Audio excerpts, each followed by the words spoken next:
Good evening and welcome back to the Prepared Mind channel. It's not evening though, it's morning, isn't it? Well, I'm recording it this evening because I've got to get up extra early tomorrow, which means I'm not going to have time to do a morning reading. So, what I've got for you today though is a remainder of questions from the Saturday live broadcast. And they are some great questions. So let's get to them.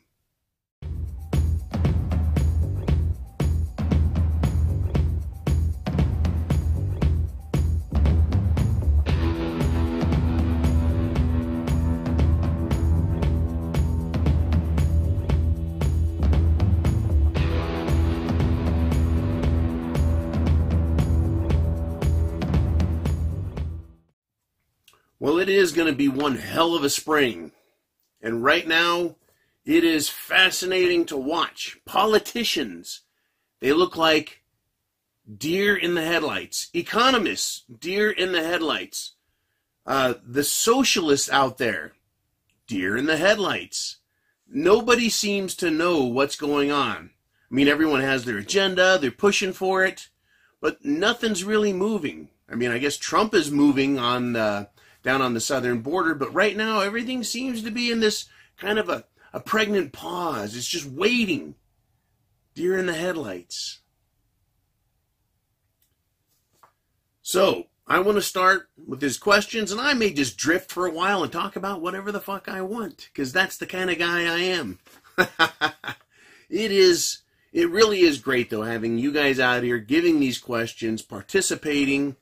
I recommend going back if you're a woman and curious, or you have a wife who wants a everyday carry. We had a great question that came in after the broadcast from a female asking about concealed carry and what options are there. I know I don't have a whole lot there on that at the preparedmind.club, and perhaps we should. Hint, hint, Jolene. But I did answer a patron question and gave a link to go take a look and some ideas on how to find things that are especially useful for women, especially as we get closer to more chaos in the streets, stupidity you might want to have as a woman, a way to protect yourself. Because it's important to note that socialists don't care if you're a woman. In fact, they may victimize you all the faster because you'll be less able to defend yourself. Women are beaten. Women are raped. Women are, killed in these riots around the world, including America. Doesn't get reported that way, does it? No, it wouldn't do to talk about a left-wing lunatic gang out there murdering women. Right? That doesn't fit their narrative, and that's why you don't hear about it. All right, so let's get into some questions here. Coffin Man says, question for Saturday's live Q&A. Sorry, Coffin Man, just a wee bit late. When we have a full-on systematic breakdown, in parentheses, probably after Trump gets reelected. Yeah, good point.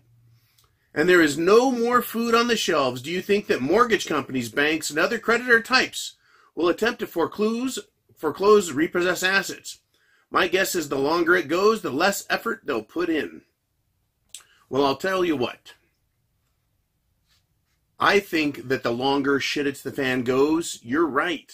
They're going to realize this isn't just a little bit of harvesting of people who were poor risks in the mortgage community. Right? They're going to realize, just like they did back in 08, 09, 10, that little problem they had became an enormous problem. One that was so big that they just let people live in their houses. They didn't even foreclose on them. Just let them stay there because they wanted people to maintain those houses. There was no one to buy them, so why foreclose? Very interesting. And additionally, fuck it, let's get right into it. I was going to talk about this at some point, but question one baited me in. A report came out from the National Oceanic and Atmospheric Administration, NOAA, N-O-A-A. And it is saying that we could have flooding in the American Midwest all the way up and through July. We've got terrible flooding now, and it could continue. This is utterly amazing. The timing couldn't be worse. Is it a conspiracy? I don't have a clue, but it's possible because of the weather control technology that is available. What do you think that's going to do to food prices? Shortage of food equals increase in prices. Shortage of food means what? Importing food from other countries. Importing food from other countries has tariffs associated with it in a trade war, right, China? By the way, I had a wonderful lasagna this evening, and this is a fine Chianti that I'm enjoying. And red wine is heart healthy, so take that, Doc. All right. So yes, great questions, great consideration given to where we're at. And then, of course, I wanted to throw on a little more information having to do with, right, the weather. Okay, coming down, this one's titled Missing Empire. Hi, John, go to www.thecrowhouse.com. He talks about the Tartarian Empire. Tartaria was a huge empire destroyed completely by the end of 1940. The final battle for Tartaria was at the end of World War II, yet all this has been hidden from our civilization. If you look at earlier world maps, Tartaria existed. I would call that shit it's the fan. See what you think, mate? And that comes from Mick. So Mick could be an Aussie, a Kiwi, or a Brit. Anyways, thank you, Mick. If you're interested, folks, go take a look at that. History is full of fascination and mystery. There's a complete underground city of Rome. In Rome, it's underground. How do you get a city under a city? How the fuck does that happen? There are cities throughout Europe and other parts of the world that are buried in mud. Where did this mud come from? There's all kinds of fascinating mysteries out there. A lot of them are more or less conspiratorial than others. There are great, what appear to be hewn and stacked blocks in Russia and Siberia that make those in Baalbek look silly. Not that they could ever look silly. It's just a fascinating study, this alternative history and world. And yes, Mick, you are correct. When an empire exists and then it disappears or it's absorbed by another, that is shit hitting the fan on a cultural level, for traditions, for body politic. Yes. Khazars is another one. What happened to the Mongols? They kicked the ever-loving shit out of everybody. And then they just disappeared? Right. Not really. You know, there's some fascinating history out there. Anyways, let's move on. From Joe Blow, he says, John, I do not know where to find a way to email contact you. But you did, brother. As such, you are incorrect. In 1829, at 27 U.S. 253, the U.S. Supreme Court ruled that a treaty trumps the U.S. Constitution. In the analysis, the U.S. Supreme Court stated, our Constitution, quote, our Constitution declares a treaty to be the law of the land, end quote. Hence, this is why the UN Small Arms Treaty, which was yet to be ratified by the U.S. Senate, but which is still out there, is of big concern. I'll tell you what, Joe, on the one hand, you are absolutely correct. I am familiar with this U.S. Supreme Court decision. At the same time, it is a Supreme Court decision which can be overruled by another Supreme Court decision. Additionally, we're no longer operating under law. We're operating not in 1829, but in post-1932 policy. That being said, anything, according to Marbury versus Madison, anything repugnant to the Constitution is null and void. So, we can have a treaty out there that says You have to pay an extra 1 cent postage fee for anything sent within the continental United States or international. Okay, does that violate our constitutional rights? No. Okay, that would be a treaty that becomes the law of the land. Now, if the French, the English, the Russians, and the Chinese passed a law that said, you cannot own a gun, and if you do, it's the death penalty, and you have no right to protect yourself, that flies in the face of everything in the U.S. Constitution, the Articles of Confederation, the Declaration of Independence, the Magna Carta, right? It violates our God-given rights. The law of the land, in my opinion, comes from God, not from a treaty organization. So, as long as it isn't repugnant to the Constitution, Marbury versus Madison, it can be the law of the land. Something that is anathema, destructive, unconstitutional to such a fucking heinous degree as to violate our Second Amendment. Not only to infringe upon it, but to utterly destroy it. Cannot stand. Anyways, Joe, it's a fascinating subject to discuss the Constitution, and I love doing it with people. I love sharing my opinion, hearing theirs, comparing, looking at it philosophically, looking at the fundamental or foundational reasoning, right? Federalist Papers, go look at those, right? There's so much there. But for people to just come out and say, well, we can vote for socialism and everything's fine, right? No, you cannot violate the Constitution unless and until you have another revolution. As long as it's considered the law of the land, it has to be obeyed. As soon as it's not the law of the land, like a treaty would pretend that it supersedes the Constitution, now you have anarchy, chaos, mob rule, unmitigated stupidity. You got ding dong, the witch is dead. It's just going to be fucking crazy if you want to go that far. So that is why the government, the Congress, the Senate has been charged with looking at treaty law. Not just with the eyes of international trade, but how does it affect Americans? Is it constitutional? Right? If it's unconstitutional on its face, they should not pass it. Because it would do as you suggest, and that is eradicate, come in conflict with our very wills that is part of our soul. Right? You can't just say, no more guns. It don't fucking work that way, man. You know it, I know it.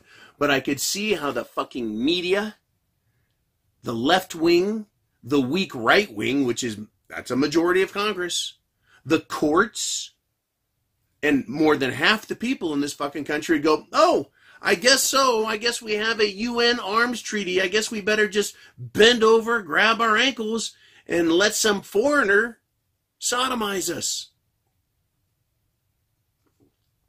I don't think so. It's not going to happen. I mean, it could. It's not going to happen without rebuke and probably a civil war. But, Joe, thank you very much. Thank you for doing the homework. Thank you for bringing it to our attention. And thank you for allowing me the platform from which to trumpet my education perspective, philosophy, and understanding about things in general. Ooman writes, this California magazine thing with the judge almost sounds like a trap. Get a whole bunch of people to buy them, make them illegal again, then round up all the criminals you just created. It's a trap. Yeah, Ooman, I think in the government that's called entrapment. It's illegal. We also have this thing called ex post facto. We have this thing called the Second Amendment, but it's coming, man. You and I know it. Everyone knows it. There's going to be an attempt. Same way Joe Blow described. An attempt in some fucking way, fashion, form to come and get the guns. This is really what it's about. It's about disarming you as an American, as a prepper who knows only you can protect you when it comes to shit hitting the fan. They want to take that from us. So we're all on equal footing. We're all stupid when it comes to protecting ourselves. Right? And it also makes it easier for a military invading force to come in and subdue a people. Yep. Master Blaster, this is our good friend, our brother who is living the shit it's the fan lifestyle in Hawaii. He writes, is it crazy to think Obama, meaning Michelle, is the left's best chance in 2020? It's legal for him to run again, isn't it?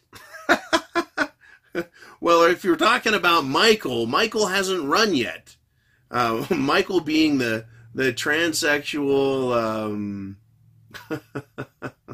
non-binary spouse, according to many who have studied very crystal clear images of the groin of Michelle.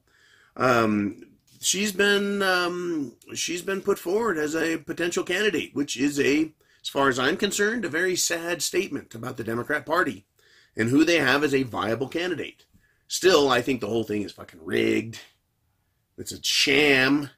In every election, we're faced with the potential of such huge stupidity that we're heading to an idiocracy.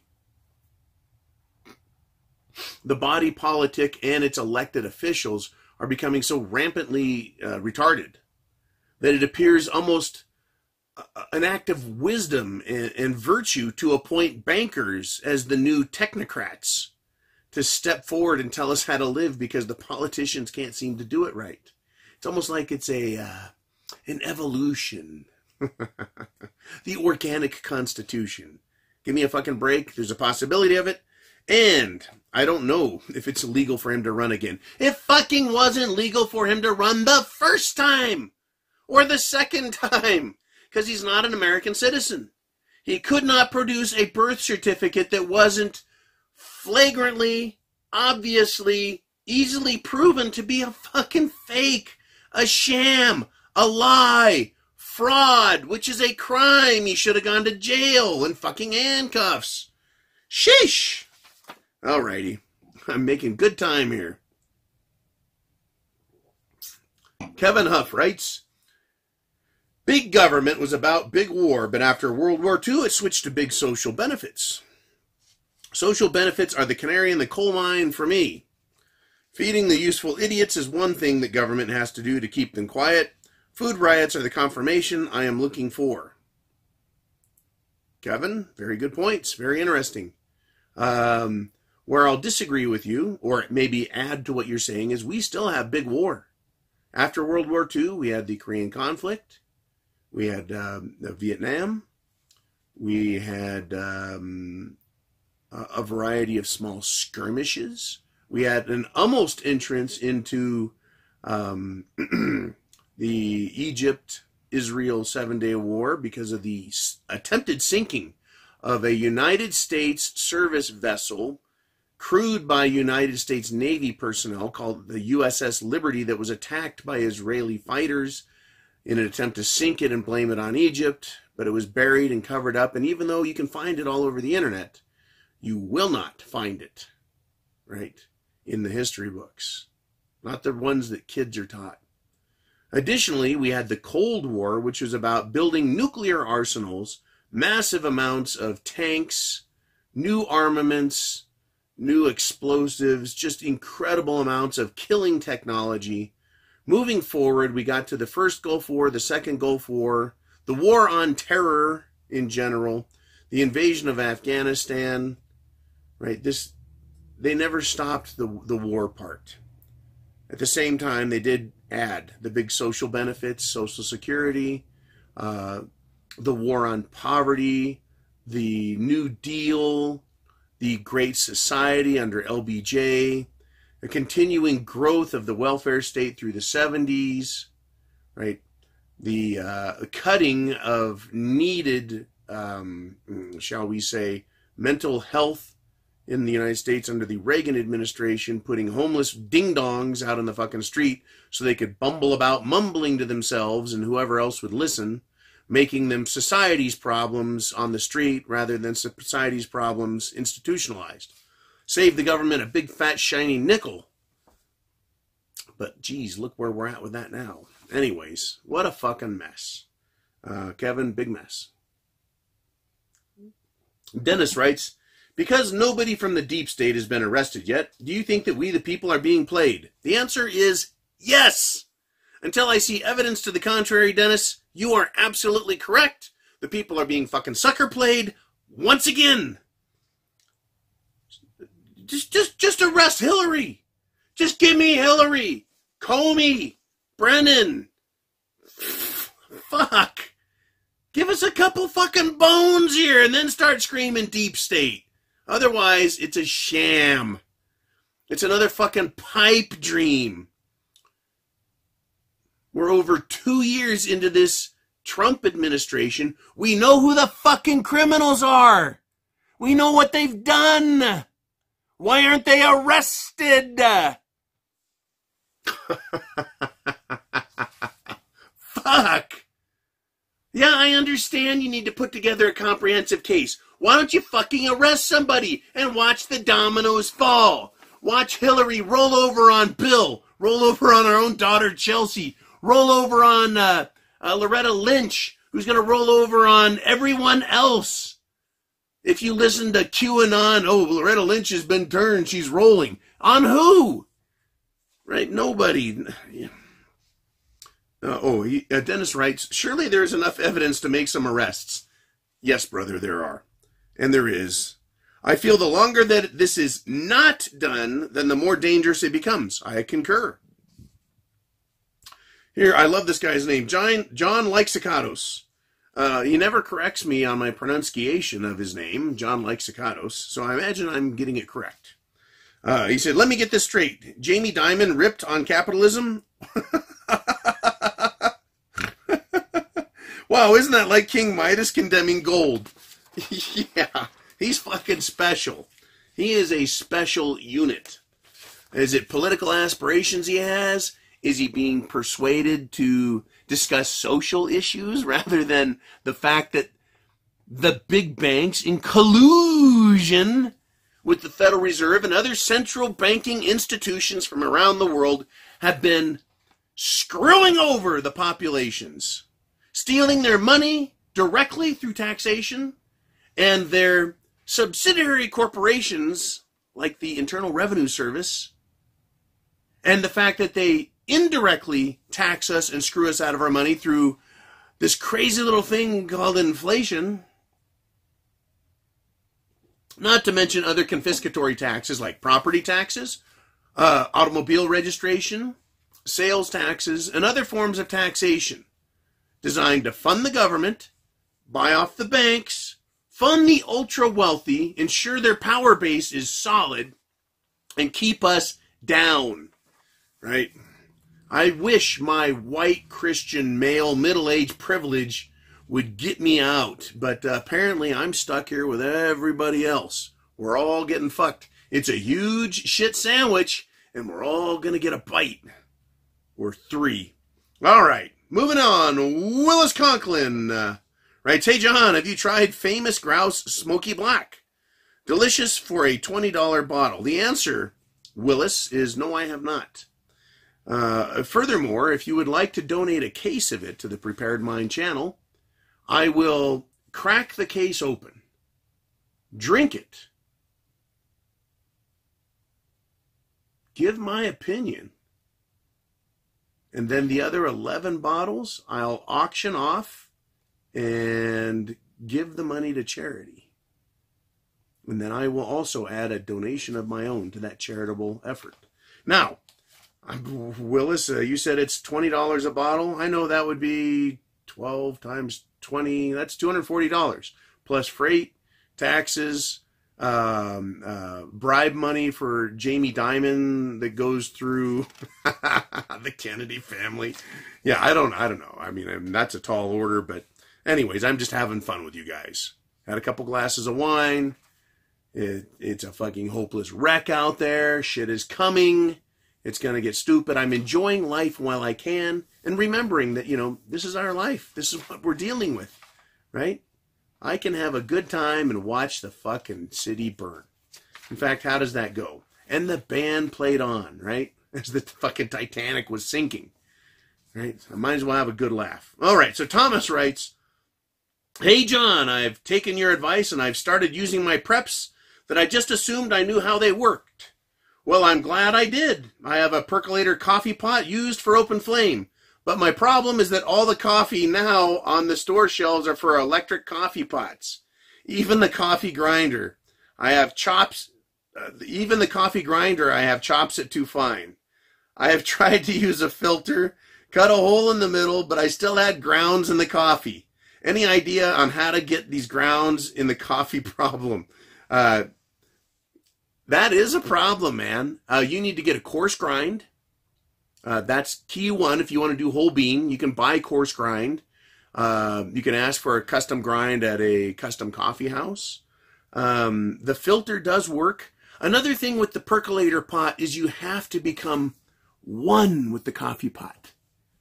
If you overheating it, you're going to burn the coffee on the bottom, which some people like the taste of. Additionally, you'll push so much water up through the percolator shaft that it'll overflow the cup at the top that holds the grounds. So the water's supposed to come up, filter through, and drip through. But if you overfill it, as in you put so much water into it, the grounds will come up over the side. Even with that little funny lid on there, it'll come up over the side and you'll get grounds in the coffee. Or if you fill it halfway, and you don't have that lid on the percolator, which some do, some don't, just depends on the style you've got, it'll splash the grounds out. If you use the filter, water or coffee water filters through it slower, you'll fill up the basket, and of course the coffee grounds that float will come over the side that way. So you've got to really percolate slow. Old school, take you like half an hour to make a cup of coffee. Right now, K-Cup is about 60 seconds, right? And, our Mr. Coffee makers, they're done in about 10 minutes. But percolating coffee, that's a process, man. You got to go slow with it. You got to give it the love and the attention. You got to learn your percolator. I've got two, and they each do it differently. And then finally, lastly, this is critical to understand. In the old days, making a good cup of coffee was really fucking hard. If you remember, if you're my age and older, you'll remember the old Folgers or Maxwell House or U-Bahn or someone's commercial where the couple's at another house. And the missus that has the guest said, "Would you like another cup of coffee, Mr. Smith?" And he says, "I'd love another cup of coffee." And his wife thinks to herself, but it's the thinking on camera, and she goes, "Well, Jim never wants a second cup at home.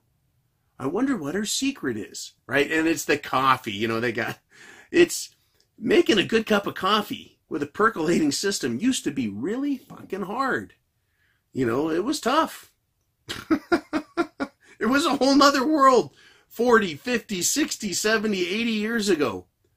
So I mean, Thomas, it's tough. You'll figure it out, brother. You got to keep practicing. And I'm glad that you broke it out. But here's another factoid. Coffee used to have grounds in it. Your wife, your secretary, could also pour a cup of coffee through a filter or a sock or whatever garment she could peel off her body to satisfy the boss or the husband, and pour it through that to remove the grounds and allow that fresh, hot, steaming cup of coffee to come to you in its most delicious form possible. But yeah, there's a lot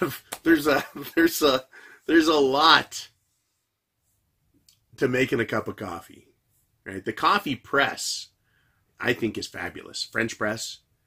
You put the coffee in there, you ram it through the water. It is good.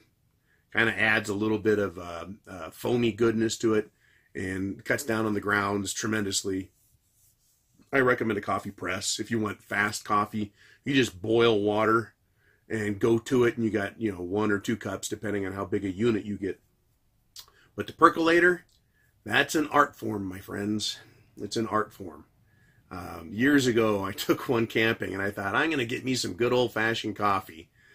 Man, was I a sorry unit, but by time I got a cup of coffee out of that thing, I didn't give a fuck if there were grounds in it. I was drinking everything, picking the grounds out of my teeth later.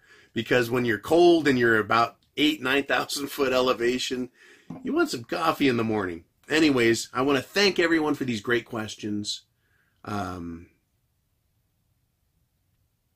Get ready. Food, water, shelter, clothing, medicine, means of self-defense. Get a plan together. Practice. I mean, this story from Thomas is great. What a great story. Thank you, Thomas. What a great lesson to learn. You know, shit is difficult. When shit hits the fan, exponentially difficult. Ignorant people right now are our problem. They'll be exponentially difficult when shit hits the fan.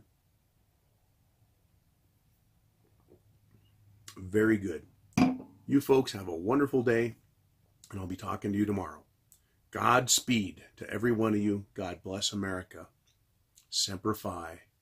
Chance favors the prepared mind is yours. Be well, be safe.